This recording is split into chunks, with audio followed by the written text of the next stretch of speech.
guys, welcome back to HWTH Tenderhearted.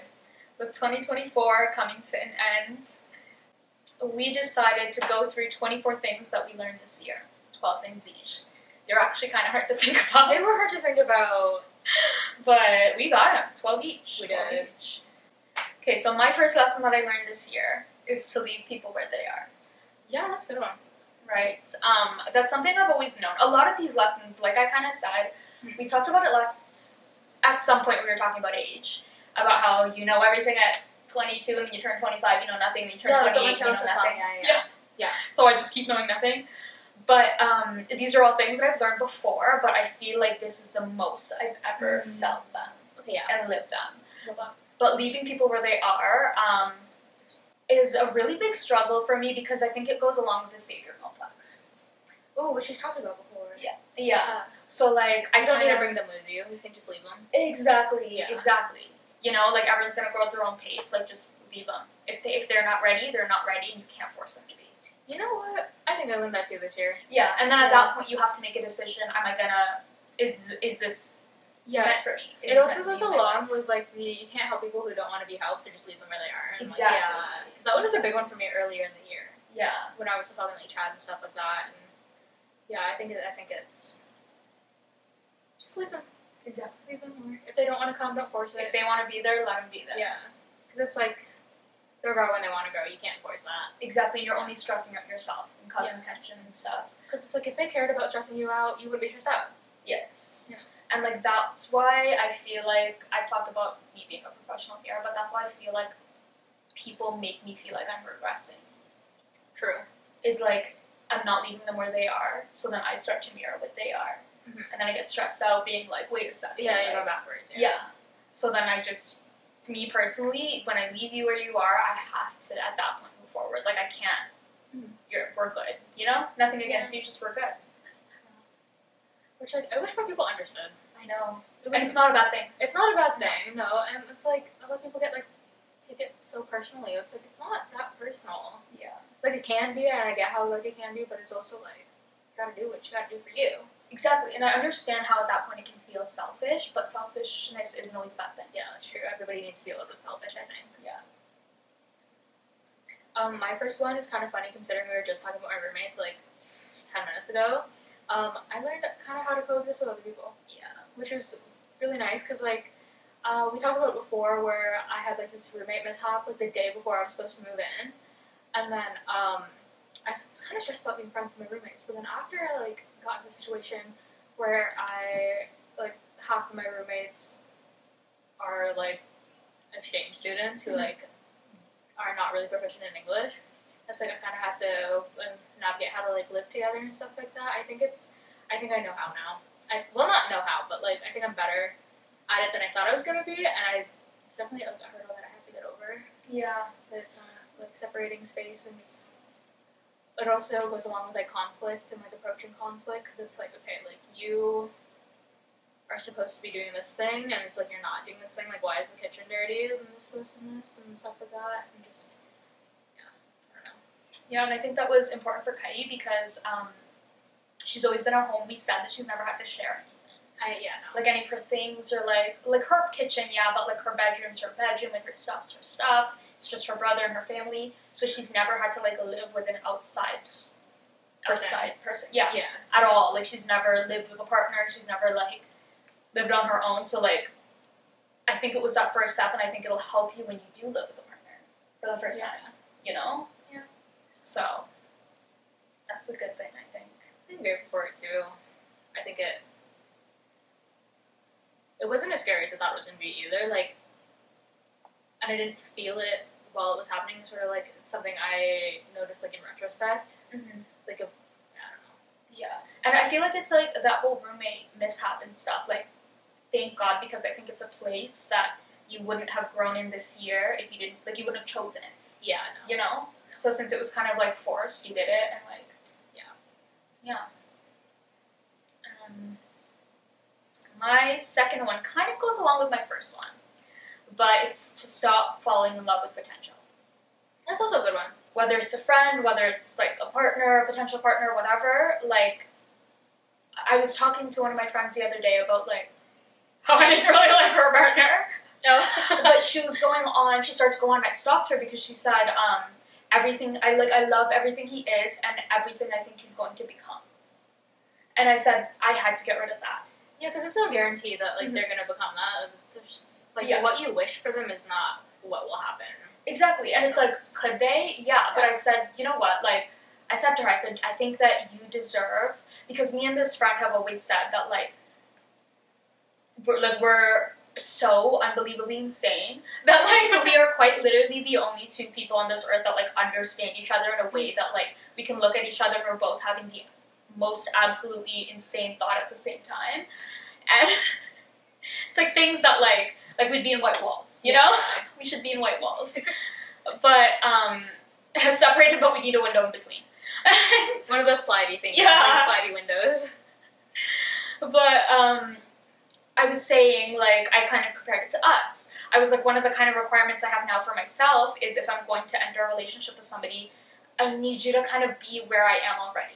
Yeah. Like, because I deserve that. I said, I think you deserve somebody that you can kind of go home to and just feel like us.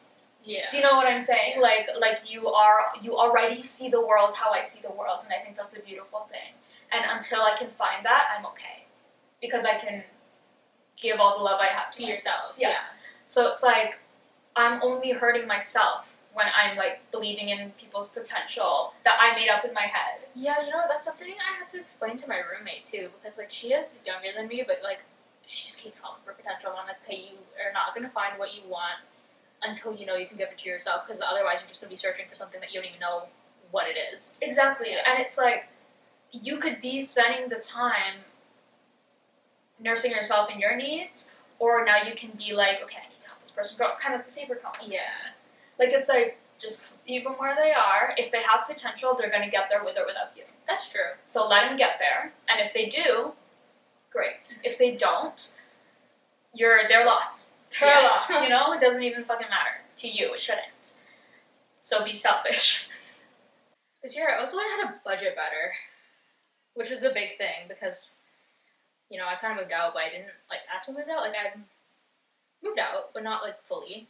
And my schedule is, I learned recently that I'm in a program that's, like, a high-stress program, which, like, yeah, makes sense, but then, like, I didn't know it was like, actually officially, like, titled that, like, by the school. And then, groceries are expensive. Yeah. Groceries are expensive. Everything's expensive. Everything's expensive. So I kind of had to learn how to budget better and, like, cut things out that I don't really need, and it's, like, get things in moderation. You know, that was a big thing. And, like, cutting down sweet treats, and also, like, hey, you have sweet treats at home. I hate that. Oh my god. Because it's, like, especially now, that will never go away. The sweet treat thing. No, it's bad. Okay,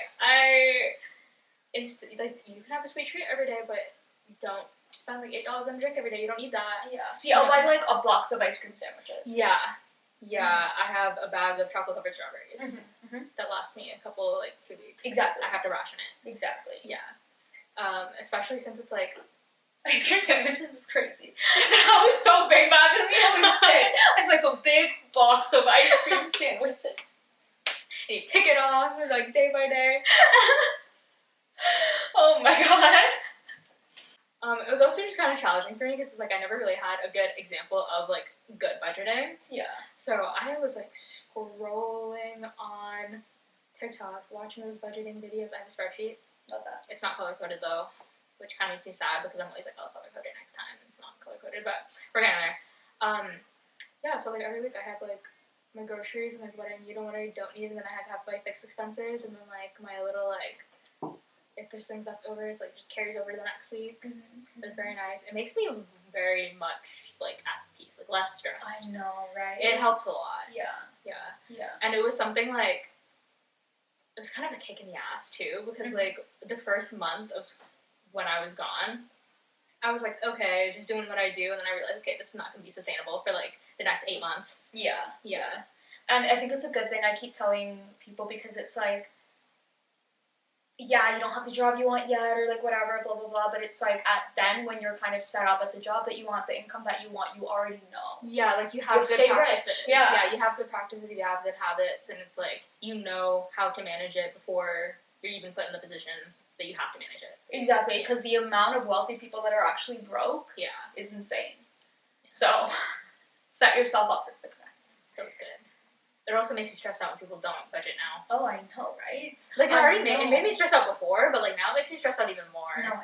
And I get concerned because I'll see, like, people that I used to know, and, like, they're walling out on the internet, and I'm like, ooh, you can't really afford that. It's like, I know you can afford that. Yeah. And it's funny because that kind of played into the leave people where they are. Yeah. Like, that was one of the things for me, because, like, when people are, like, broke and, like, living paycheck to paycheck, spending their money on stupid shit, like, it feeds that impulsivity of my BPD. Yeah. I'm like, okay. Yeah, like, I start to do it, and then, like, again, it frustrates me, and it stresses me out as well. So, like, I'm just like, okay, you know what? We don't have to hang out. Yeah. We don't have to go spend money together. I'm good. Yeah, because it's like, you're like being impulsive, and like you're trying to enable me, and it's like, okay, I don't think know. you're going to enable me. I know.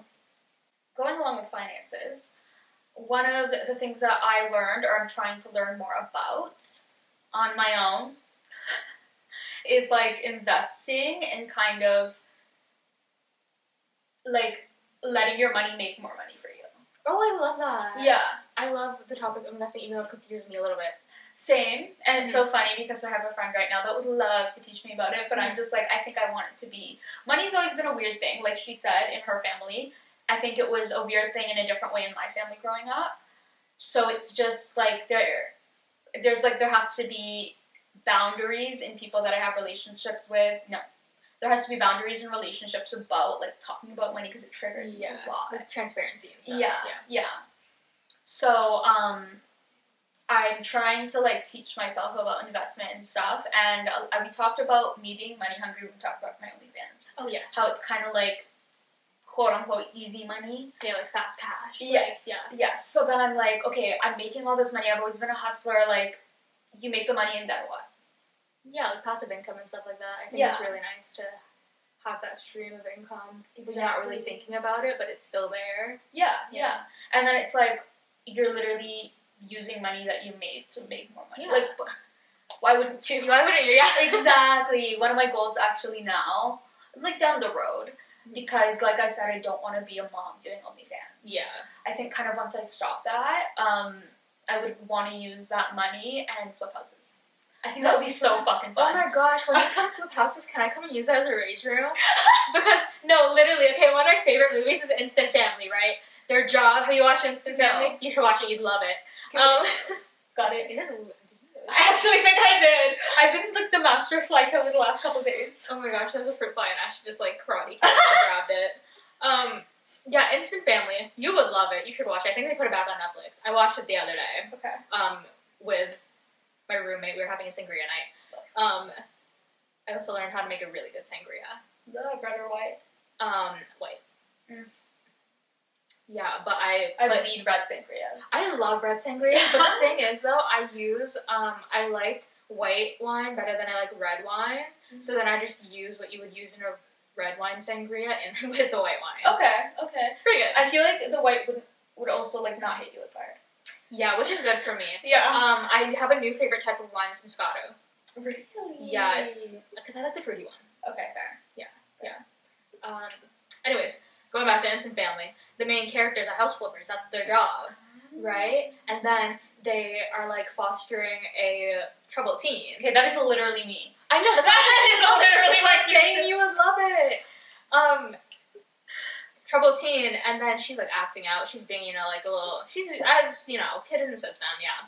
She's acting out, and then the dad is like, okay, come on, I'm driving you to school. They don't go to school. He drives you to the house they're flipping, and then it's like a rage room. She gets it all out, and it's, like, a very heartwarming scene. I think you'd really like the movie, but yeah, That's hilarious, because when I was thinking about it, I was like, I like to do everything myself. Yeah.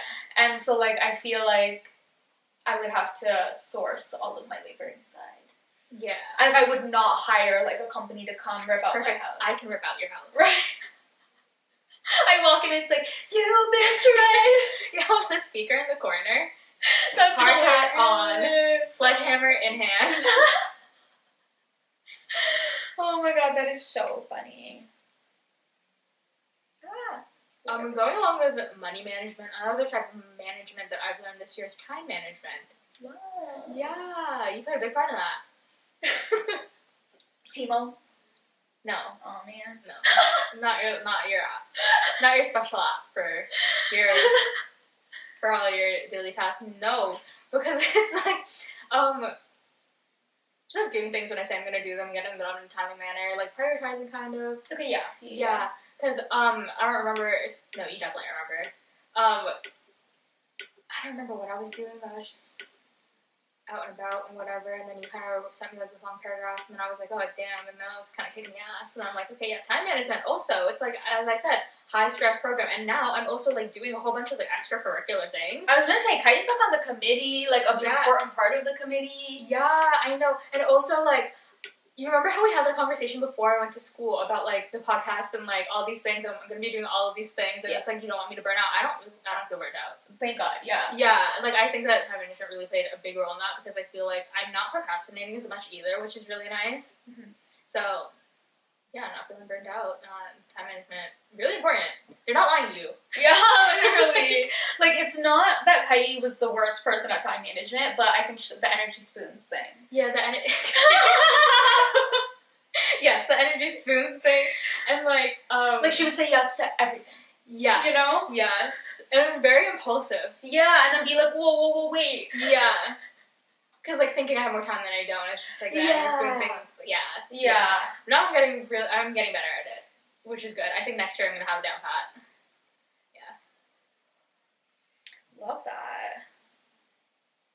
I'm actually super impressed that Kai is a very vital role in her committee and is doing her work. And I'm doing above and beyond. Yeah. Because I'm not only doing my roles, but I'm picking up the slack of other people. Right? Like, what the heck? That's crazy.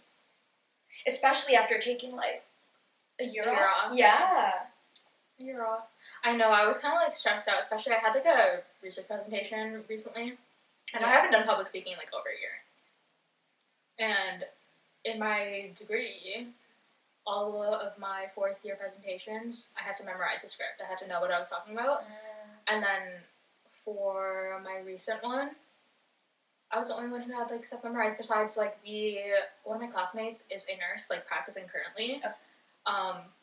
He's like 30 something, but he was like a nurse, and then before that he was a paramedic because he got bored of being a paramedic, and before that he was like, I don't know what he was, but but the thing is, like, he's always moving, he always wants more, and then he's, like, very calm and collected, because he, like, knows everything, like, it's, like, his knowledge plus, like, his years of schooling plus, like, his experience, so, like, me and him were, like, the only ones who were, like, actually, like, visibly calm about the presentation and stuff, and, yeah, it was nice, I don't know. Yeah, with public speaking, I thought I was going to be way more stressed out after a year of not doing anything, especially like the brain rot and stuff too. Yeah. I know, I felt my brain grow like 10 sizes, like, you know, in the Grinch, how like at the end his heart like grows. Literally. That was my brain, literally like from October to like early November. That's hilarious. Yeah. That is hilarious. My next one is you are what you attract. Another lesson I knew, but I kind of really, really put into practice this past year, even in the sense that, like, when bad things happen in your life, maybe you should check yourself.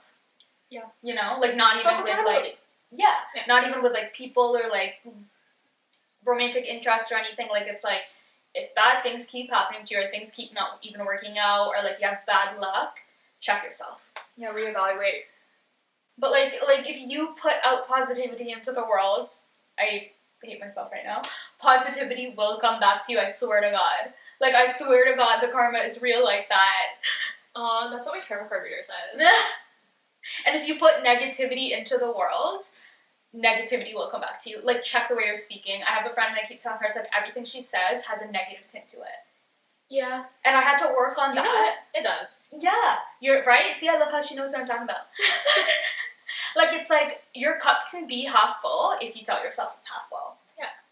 You know? It's only half empty because you told yourself it's half empty. Okay? So, be what you want to attract. And good things will happen. Oh, lovely.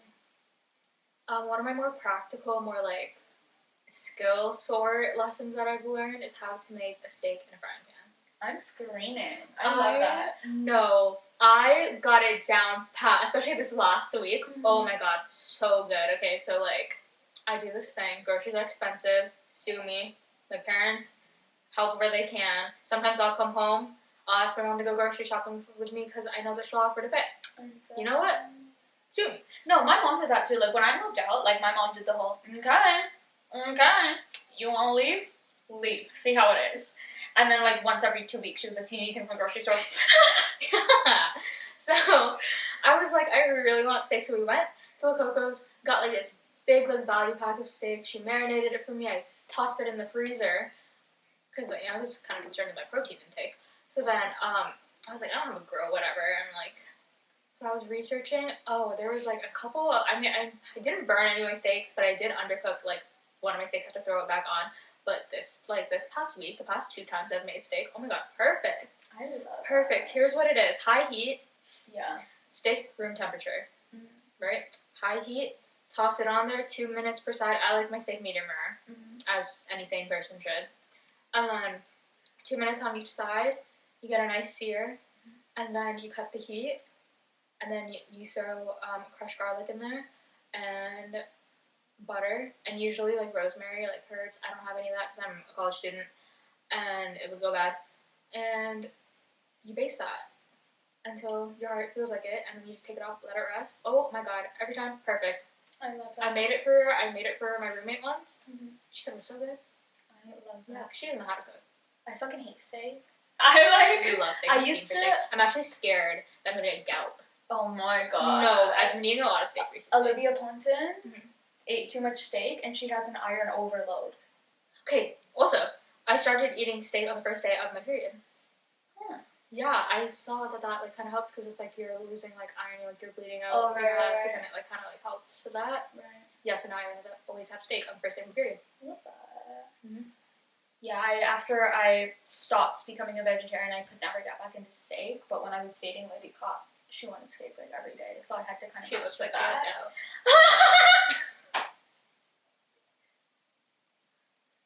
Okay, no, literally. Not even kidding. Literally. She's dead ass. But that's one mean thing to say every day. I haven't made a steak since. Really? Yeah. And it's funny because even beef, when my mom will cook beef, I, like, walk in the house and I'm like, what the fuck is that smell? My mom's like, it's just beef. All my dogs are allergic to beef. Oh. Yeah. Okay, so my next one, going along with food, is you are what you eat. Very true. Also true on a scientific level, because I'm like, actually, guys. No, according to my studies. No, I did read this study once, actually, where it was, like, talking about, like, the vagus nerve. If you're familiar with, like, the neuroscience, it's one of, like, the most important, cranial nerves in your body, because it goes to, like, it's a part of a lot of different systems. And there's this one study where it's, like, they fed these mice, like, a certain diet, and then, it, depending on the diet, it, like, worsened or, like, bettered their depression. Oh my god. Yeah. Yeah, I feel better. Yeah, right? I'm, like, less tired, and, my skin does better. I have talked about my stomach issues before, but I genuinely think that was, like, the world testing me, being like, you're gonna fuck up your body. Yeah. Like, you need to, because I then at that point, there was, like, a certain point where I got sick so many times, and, like, when I have a gastritis attack, like, I've talked about how awful it is before, and I said to someone the other week, I said, have you ever thrown up for 18 hours straight? Yeah, that's like, scary. Like, it is, like, in my sleep. Like, I'm throwing up in my sleep, like, and it hurts so unbelievably bad. I actually had my first GERD attack the other day. GERD? Yeah, so Al has GERD, my mom's boyfriend. What is that? It's like, I don't know, it's like a really bad acid reflux, or like, yeah. And you get it, like, a lot. He gets it most days, but I've been getting it a lot, getting really bad heartburn or acid reflux when I eat or when I take my medication, but the one day it was so unbelievably bad, and, like, this happens to him sometimes where he'll, like, throw up, like, things will not go down. Yeah. And I was trying to make it better, so I ate a bear paw and some fruit snacks. Because I thought it was a pill stuck, and I was trying to push everything down. And then I tasted every flavor of fruit snack when I threw it up. Nothing was digested. Nothing. Like, the bear paw was, like, literally so chewed. Like, and I threw up a couple of times, and my throat kept bubbling. And I took a nap, and I was fine. Oh. But I was terrified because I knew it was a different feeling because it was up here. Yeah. Usually my gastritis stuff is down here. But when I have a gastritis attack, like, it's awful. So, like, I changed my diet completely. Yeah. I had to. You know, I smithed it. Yeah. Because it was like, what am I going to do? Just be sick all the time? Not, because then with the regulation of it, I can treat myself once in a while. Yeah. When I was treating myself all the time, like, I'm going to get sick. Yeah. So, you are what you eat. Yeah, your gastritis, like, episodes are scary. I know. They happen so fast and they're so intense. I know. And, like, the pain, I can't even describe the pain. Like, I have an okay pain tolerance, but, like, oh my god, it feels like I'm giving birth. Like, something's being ripped out of my stomach. Scary. Oh my god, it's the worst feeling I've ever felt in my life. And I go, like, loopy. I get loopy. It's so weird. Like, I become, like, unconscious. Yeah. It's weird. But yeah, you are what you eat. Nice. My next one is not acting on, well, I was going to say not acting on my first, like, thought, but I was like, I'd probably just be less impulsive. Okay, fair. Yeah, I think a big one of that was carting. Mm-hmm. Because the thing about overtaking in a cart is that you have to watch the person in front of you, you have to wait for them to make a mistake, but then you also have to think about, like, the outcome of that, like it's kind of like risk management, too, where, like, if you overtake it, like, are you sure that it's going to be, like, safe and a good overtake, or you're going to take both of you out? Yeah. Yeah. So then, it's just waiting for opportunities and stuff like that, because there are so many times where I'm, like, behind somebody in a cart, and it's, like, there's a gap and I could go for it, but, like, I would take both of us out. I love that. Like, it's high risk. Yeah, and I love that it came with, like, a hobby that you started, because I don't know if we've talked about it on the podcast, but we've definitely talked about it between each other. Oh, no, we have, because Kaira always says, like, I have more foresight than her, but, like, that, like, thank God the go-karting thing, like, related so well, because now she can use it all the time. Yeah, right? You know what I'm saying? It's transferable skill. Nobody has fucking transferable skills nowadays, okay? The hiring process is awful. I always say, too, the bartenders are the best. I'll take a bartender no matter where I'm working. They're doing, like, a whole bunch of things, They have a whole bunch of tabs open in their mind. The best transferable skills. Yeah. Also helps with strategy, too. Yeah. And how to, like, problem solve. Exactly. Multitask with still having the hospitality. Yeah. And you're like, go, go, go. I love it. I love a bartender. Also, the karting thing helps, too, because it's, like, so fast that you have to, like, when you make a decision, you have to be sure about it. Like, yeah, you have to plan it. Moment. Yeah, you have to see it, recognize it, plan it, and execute it all within, like, a corner. 2 seconds. Yeah. Which is nice. Yeah. Love that. Going along with karting, kinda. It's passion's everything. Oh, I love that. Yeah, you've said that before. You love a good passion project. Yeah, we were talking about me, Kaira's older brother, and our other older cousin. Like, with us, it's just, like, passion or nothing. I don't know why we're so fucked up like that, but, like, I would say, like, we went to the complete opposite end of the trauma spectrum. Like, we just flew and we were like, nothing matters, passion over everything else. But, it's, like, letting my brain lead me to a certain degree, but also letting my heart lead me. I feel like I've had, like, I said this to you, I don't remember saying in the podcast, my brain is a boy and my heart is a girl. Yeah? Yes, and it causes, like, dissonance and, like, a war in my head. But, letting my heart lead me a little bit more has been nice, because nothing matters. Like, I've talked about the full belly mindset, which I've been, like, super huge on lately, and it helps with that.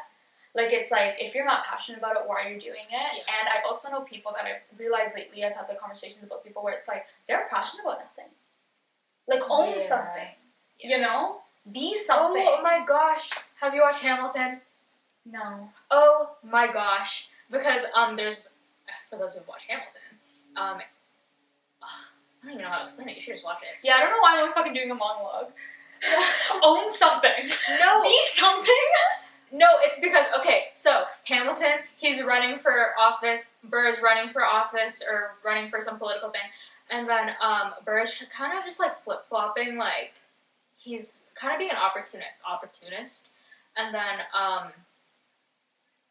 he takes Hamilton's father-in-law's seat in the Senate, but it's a different party from what he is, like, from what he's, like, been known for, so then Hamilton's, like, what's up with that? Like, what's, like, they aren't what you believe in. And then he's like, yeah, but, like, that's getting me further. And then Hamilton's like, well, what do you what do you want and what do you live for? Like, what do you die for? Yeah, like, own something. What are you gonna die for? Exactly. Yeah. Like, it's like, that's how I find people make it to the top and they're still empty. Yeah.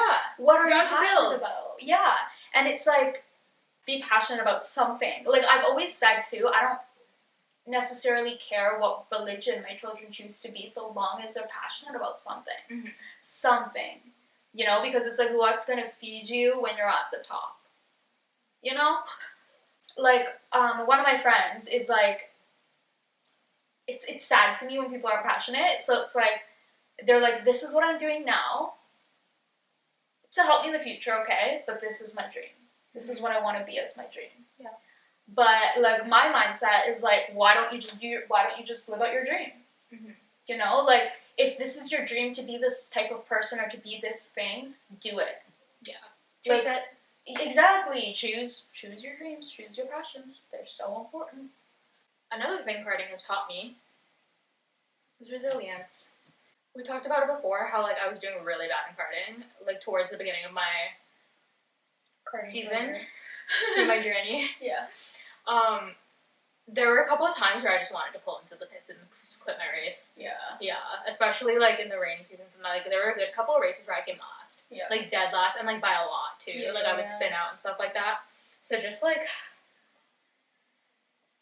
just getting back in it. 6 times standing up 7. Yeah, that's your tattoo. It's in a different language, and we always make fun of her for it. Oh, I tease her for it. Dead ass. People will ask what it means, and I will make the joke go on for 5 minutes that it's like Soup 101. Like, I will make people believe that I have Soup 101 tattooed on my shoulder. Do you actually? Yeah. That's so funny. Yeah, and people are literally like, okay. It's kind of like when Ariana Grande got that hand tattoo, and it was like, it was like Korean barbecue or whatever. Yeah. And there was this one race, you came to watch me that one time, I think, and there was that woman, that one mom. Yes, yep.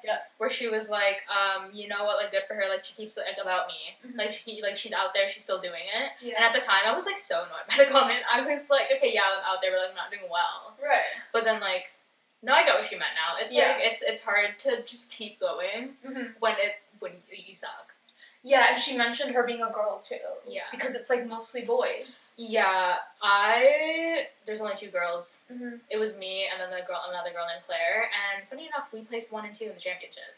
Power to the woman. Yeah, we did a podium picture, just the 2 of us. Love that. Yeah. Love that. It was nice. There's a lot of applause by the parents in the crowd when it was all the moms are like, yeah, in the trophy ceremony. I love. It was great, yeah. I love that. Yeah. No, I'm actually very proud of myself because I wanted to pull the pit so bad, or just, like, not go, or just, like, leave. Because it's terrible, because it's, like, you're so competitive, and then it, like, doesn't work out, and it's like, god damn, like, this sucks. Yeah. Like, it really sucks. Right. And when you're, like, competitive, it, like, turns into almost, like, a psychological embarrassment when you suck at something. No, it is! I know. That reminds me of when we started snowboarding. Right? Oh my god.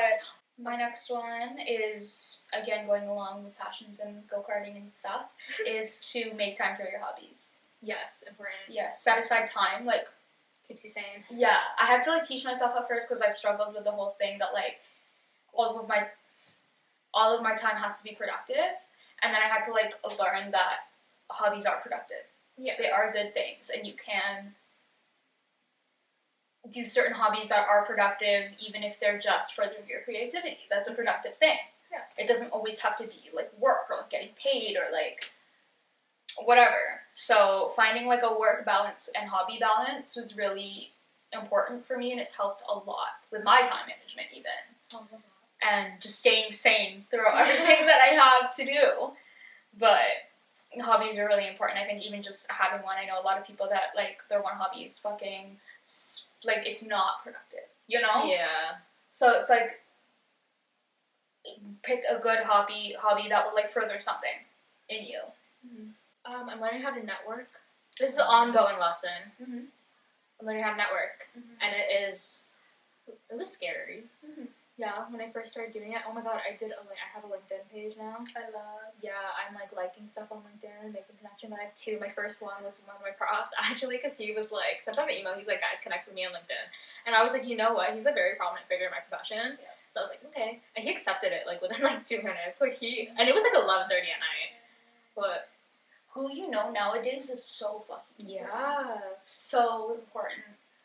Like, way more than it used to be. Yeah, and that was something, like, that I told myself, like, I'm actually going to do, and I'm going to be good at it, and I'm going to, like, go out of my way to do it, because, like, I have a degree, didn't really do anything with that. Could I have done something with it if I networked more with my professors? Yeah, probably. Because a lot of people I know, and a lot of friends that I have from my degree are, like, even, like, master's recommendations, you need recommendation letters to get your master's. Yeah. And, like, they got, like, job offers and stuff because they networked. And I was like, you know what, like, I know what the bad side is, so I'm like, well, let's get to the good side, and let's kind of change that. So, yeah, networking is, did that. Yeah. Learning that. And something I've always had to, like, tell myself in the working world, when you're trying to network, no matter what job you're in, no matter what profession, career, hobby, whatever the hell, network positively with everybody, no matter how you feel about them. You don't have to work with them, but God forbid you end up in a position that person's sending you a paycheck one day. No, I know. Do you know what I'm saying? Yeah. So it's like it's a small world. Yeah, right? So networking is so important no matter what you're doing in your life nowadays. It's insane. And it's something my profs really stress too, because which is nice, because it's like, didn't have a professor who wanted me to see me succeed, like actually wanted to see me succeed, but like, they're like, yeah, when you guys are graduating, like we were talking about it, because one of our like big projects for this year was like a professional portfolio. We had to like put all our accomplishments and like accolades into like a little binder or whatever. We were talking about it, and a lot of people, we were sitting in a group in our lab once, and our prof was just like sitting there too, like listening, whatever, and all of us were like kind of just like talking about how annoying it was to do, and like how it's like such easy marks. And then my professor kind of like piped in, and he was like, you know what, like when you leave here, nothing is special about you guys. Like you're all leaving the same program, you learn the same things, like you need stuff that like sets you apart. Right. So like I think networking is like really, really important in that. Right. Yeah. I think that's huge. Like I'll say to people that are like my friends that are like trying to like do their own businesses or something, like it's like there's so many people doing what you're doing. So many people. What makes people come back to you specifically? Yeah. Because it's like they could just go to the next direct billing place, you know? So it's like what makes them come back to you no matter where you are, or follow you here or there, you know? Like, my chiropractor does really well in the sense that he has a client base, they'll follow him anywhere. Yeah. Anywhere he goes. And I think that's like important because no matter how many times you have to start over, you have people. Yeah. You have a client base. And it's funny enough that your professor was saying that. I have a thing for resumes. I love writing resumes. It's like, it's a weird thing. I write resumes really intricately, and like I'm huge on them. I don't know why. And cover letters. I will need your help in 2 years' time. And cover letters for some reason. I will always do a cover letter. I'll always do a resume. I'm always updating my resume and my cover letter, and I use the same kind of layout and the same like basic layout for my cover letter that I used for grade 10 careers, and there's never been a time where I wasn't able to choose a job. Really? Yes. There's never a time that I'm not called for an interview. Yeah, my resume and my like cover letter templates have been the same since. Yeah, and it's crazy because I'll meet people and they're like, oh my god, this place, like I wish I got hired at this place, or like maybe I'll apply at this place. I'm like, this was one of my 7 choices. Yeah. Like it's like, set yourself up that you're in control. You know? I love resumes. I don't know why. It's like always been a fixation for me, and it's so weird because like I'll have a steady job and I'll be looking at my resume. No, that's nice though, because then it's like you're on both sides too, because it's like you've hired people and you've been training, so it's like you know both sides. That's true. Yeah, you have like insider knowledge. That's true. That's true. I will be seeking out your services. That's hilarious. In a year's time, perhaps. Brittany literally texted me last week. She was like, "Can you remake my resume?" I was like, "Yes, please." That's a fun hobby. Oh my gosh, that could be like a side gig for you too. Right. That's hilarious. Talk about your hobbies making you money. Something that I knew before, but had to practice a lot this year, is that I am my own best friend. I always will be. We've talked about yourself being the only person you have to live with forever, but like putting myself first in a way that like I'm selfish, where I need to be. So like I kind of had to get rid of like all people-pleasing tendencies, because if my toes are in the water, I'm jumping in. I'm jumping in every time. So I just need to stay away from that pool. Fully. So, I had to kind of teach myself how to be selfish and, like, it sucks at first because you feel guilty. Yeah. But then it's like, I realized how much it helped. Oh my gosh, that's what our great-grandma was telling me in during my psychic medium reading. What the fuck? Oh yeah, so context for that is that I got a psychic medium reading, and our great-grandmother came through, and she was like, you need to stop doing things because you don't want to disappoint people. You need to start doing things that you want to do, and if they have a problem with it, then tough luck. It's their it's their problem. Yeah. Mm-hmm. That's crazy because I just realized you never met. We never met. Oh my god. We've never met. Also, it was so freaky, and I was freaked out because the way that she phrased it is exactly how you would say it too. And like how people in our family would like say it. And it was like the general gist, like it was just freaky to me. That is so because like I was sitting there across the table from this woman, and like I could picture you saying these exact words to me the way that you phrased it. That's scary. That's why it scared me so much. That is scary because it keeps saying too, like, we've talked about the ghost in my house. Yeah. My mom thinks it's her. She has thought it's her. And then Kaira had that reading, and I was like, what the fuck? And I didn't tell Nashri about any of this until after it happened too. Yeah. And it's weird that you say that because Audrey knew her too, and so did Kuya. But for some reason, I was with her a lot. I had so many pictures of, like, her babysitting me, like, bathing me. Like, she was always holding me. So that's really fucking weird. No, it was odd. It was kind of freaky. Weird. Because it's like you could have said that message, like, in 1,000 other different ways, but the specific way that you worded those words is too similar and too familiar to, like, be a coincidence. It's weird. That's weird. Scary. Yeah. Another lesson I learned this year: leave the first time. Yeah. Okay, fair. Leave the first time. So much trouble would have been saved if you leave the first time. Like, they're not going to change. Yeah. You can't make them change. That was the biggest lesson of my 2023. Oh yeah. Yeah. Leave the fucking first time. That was my lesson of early 2024. I love that. Yeah, leave. They're not going to change it, and they will come back. Don't let them come back. Yeah, that's kind of like leave them where they are. Yeah. But do it the first time. Danny Boy messaged me the other day. I love that. And he said, hey. And then I was like, weird. And I went about my day. That's hilarious. And then he messaged me again. And he's like, what, you got a boyfriend now?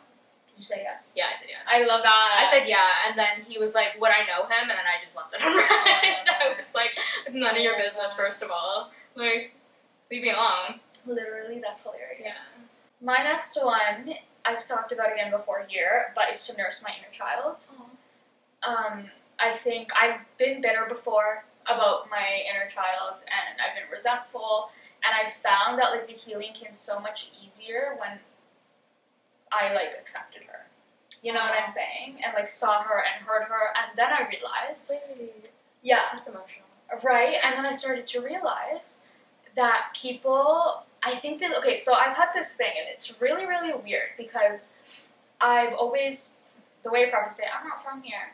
But, like, everybody said to me... I've had managers that I've never met from, like, different walks of work be like, you were made for this. Mm-hmm. Like, the management thing, like, you were made for this, like, you were born for it. And I would always kind of blame it on it and say, my mom didn't raise me, she trained me. Mm-hmm. But, okay. I would also say, like, that's so weird. Like, people are like, you should have a podcast, you should do this, you should do that. Like, go work your magic, I need you to go talk to this person. I've always moved up very quickly, and different managers have said, why does everybody trust you? Why does everybody tell you everything? Why does everybody talk to you? And I've always just kind of said, like, I was talking to a guy about this once, and he was saying, like, people have always said that to him, and he was talking about a book that is, like, it's not how to get everybody to like you, but it's, like, one of those, like, business guy books that's, like, how to, like, manipulate everyone pretty much, right? And he gave it to one of his friends to read, and he was like, well, why does this whole book remind me of you? But it kind of comes naturally to us, you know what I'm saying? And I kind of started to realize that when I connected with other people's inner child, when I make your inner child feel heard or seen, they, like, you feel safe with me. Do you know what I'm saying? The connection's made, Yeah. And I didn't think about that until recently. I've always just kind of thought about it, like, internally. Mm-hmm. And then I started to realize, I was like, maybe people feel safe around me because just the way I talk and the way that, like, the things I talk about, like, your inner child, like, when you see somebody's inner child or hear somebody's inner child, they will feel safe with you. Yeah. No matter what. Do you know what I'm saying? Mm-hmm. So, I think that's so important. So, like, I've kind of made an effort to, like, where you're damaged, I'll at least empathize with. You know? Instead of, like, letting your triggers trigger me and, like, whatever, it's like everybody has an inner child that's fucking sobbing. Yeah, that's really interesting that you say that with, because of the savior complex thing. Right? Mm-hmm. Right? So it's like we can even just, like, how about, can our inner childs connect at all? Aww. You know? Because it's like, I'm huge on that thing where it's like, oh, like, I wish we were kids together, or we were kids together, we were girls together. Mm-hmm. That connection, like, no matter what it is today, that we were girls together. You know? Yeah. So it's like, that inner child wanted something from that person. Mm-hmm. So kind of nursing my inner child, nursing other people's inner childs, and then making connections off of that. Yeah. I think is a very beautiful thing. Aww. I start flying away like a fairy. Start levitating on a cloud. I'm dead. Something that also has helped, and I've learned with the networking thing kind of connected to it, is making small talk, because I talked about this, like, in a few episodes ago, about how, like, I'm not good at something I wish I was better at. I think now that I'm also practicing networking, small talk it's forming. My ability to do that, slowly but surely, is getting there. Love that. Mm-hmm. I love that. I fucking hate small talk. I don't like it either, but it drives me insane. It's too hard. Yeah. Networking. Even, like, small little icebreakers and stuff like that. Keeping the conversation going is a big one. Yeah. And kind of, like, not manipulating the conversation to go a certain way, but, like, nudging it. See, that type of shit, I don't know why that comes naturally. I don't think I'm from here. Okay. But it's like, I even said to this guy, we were on FaceTime, and he was in a meeting, and he ended the meeting. And, like, the things he said, because we were just on FaceTime, we were just, like, measuring things for me. I'm, like, saying too much. But, I know you weren't paying attention. And the thing that he said to end up the meeting, he hung up, and I said, "Okay, you natural manipulator." Oh. And he was like, "What?" And I was like, "No, because I did the same fucking thing." So now we notice it when it's natural to other people. And it's just like that, I don't know. I think it's therapy. Maybe, probably. Going along with the inner child thing, my chiropractor actually really helped me with this thought, is that no matter how old I get, no matter what I do, I can still do everything I used to do. Maybe not to the same degree, or I might have to work a little bit harder, but it stemmed from a conversation about a dance class. I used to love taking dance classes, like just being in class and just dancing. There doesn't have to be a performance, it doesn't have to be anything, like it's just like being in a room with everybody there just wanting to dance. Aww. You know? And I was talking about, like, how hard it is, though, because it's like I've lost so much of my skill, especially because I stopped and then I didn't do it for a long time. Yeah. So, he was saying he felt the same thing about basketball.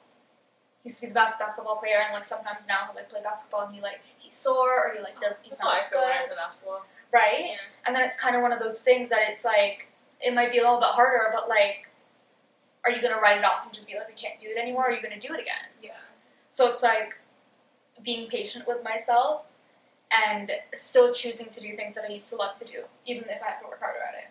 Aww. As an adult. That's nice. Right? I'm genuinely finding pieces here. Like, no. That's it. You're saying things I'm like, aw. I had a year, guys. You thought 2023 was a year?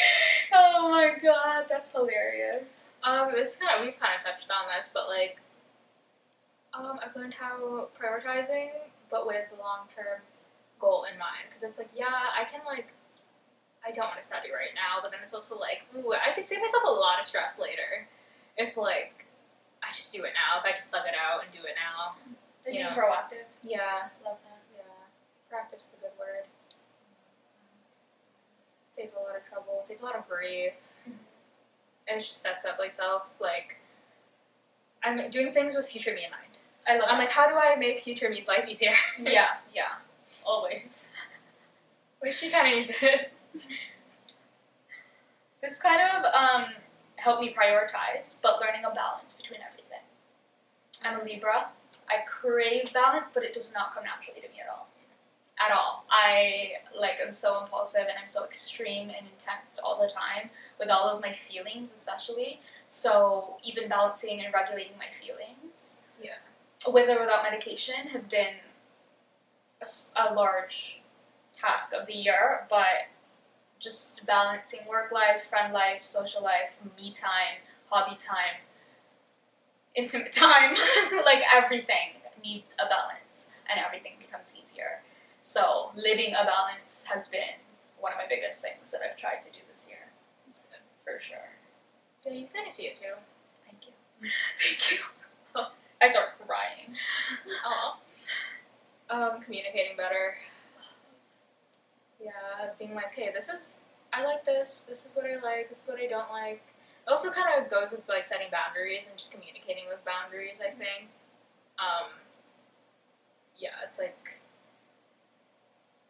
It's communicating, it's not everything's going to end up in, an argument, and it's it's okay to hurt people's feelings sometimes, because it's it's either you or them, and that falls into, the you need to be selfish sometimes. Mm-hmm. So, I think that is becoming easier, too. Yes. Yeah. One thing I learned with communication is that, how you communicate is important. Oh, yeah, that's a big thing, because, I'm in school to be in the healthcare field, and we have these things that are sim labs, where basically, it's a real person, they're, an actor or whatever, or just, we do our thing, we have a scenario, treat them, and then they're so. I'm just kidding! And then afterwards, we have a debrief, so 3 of us are in the room treating the patient, the other 6 of us are in the debrief room, watching on camera, listening to what's happening, making notes, whatever, and then afterwards, the actor comes in, and, everybody comes in, and we all talk about it. And then the main thing that they stress, and the most common theme within all of the ones that we have done, is just, communication and, the way you phrase things. There's a big difference, there can be a big difference in meaning between, using one word versus the others, and then plus, just not even communication in the way that you say things, but also just, body communication. Oh, yeah. I'm huge on body language. And I think that I kind of use communication to help you with, the inner child thing, because, I realized I was,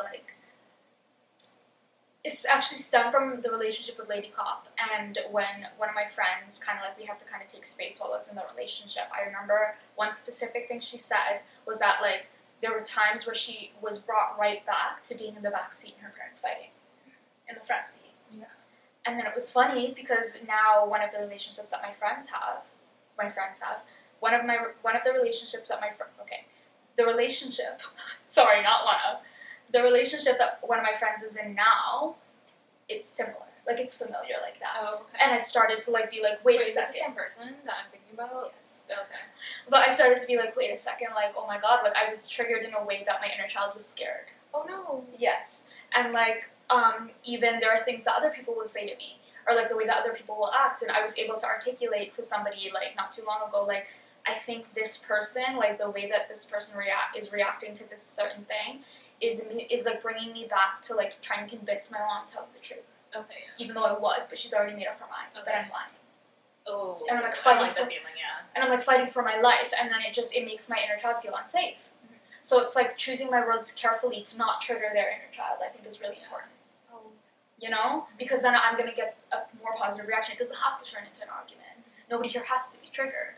So it just kind of being proactive in that way also. Yeah, I also think with the inner child thing is that for a lot of people it's so subconscious. They're not really aware about it. Yeah. Yeah. But then it feels manipulative. I mean, you have good intentions. Right? So is it really Everybody good intentions? My last one is peace. And protect my peace. Love that. Peace above everything. I've had to hurt a lot of people's feelings the past couple of years to protect my peace. And kind of live in a way that's not really traditional to protect my peace. And I'm always huge on being jukey. I always have been. Yeah. But, being okay with that, I think. I've always felt a little bit guilty not living traditionally. Especially with the family that we're in. That's true. Traditional mindset. Mm-hmm. I thank God that my mom's not very traditional. Yeah. Because I think it helps me not be traditional, but, and accept that, too. Yes. But I don't want any part in it being like if it doesn't help me, what's the point? That's true, yeah. Just to keep blood relationships alive, like, no. You know, or just to pay back years to somebody that I owe them, no. Yeah. So protecting my peace, finding my peace was first, like finding my true peace. I think this is the most peace I've ever been at, no matter what I've said years before. Don't believe her. But just finding that and then protecting it at all costs. My last one is just letting go of things that don't serve you, which is basically this whole what we've learned. God grant me the serenity. Yeah. And there's like so many examples of it just that we've talked about before on the podcast, but that's just something it's so big that like kind of smacked me in the face, and I'm actually like, listening to it now and like learning that lesson instead of just living it and letting it pass and not really taking anything from it. Yes. So now it's like I'm aware of it, recognize it, putting it in practice. That's all that we have for today. Thank you for watching and or listening. Make sure you're following us on all of our socials at HWTH. If you're watching on YouTube, make sure you like and subscribe, and we'll see you next week. Happy Holidays!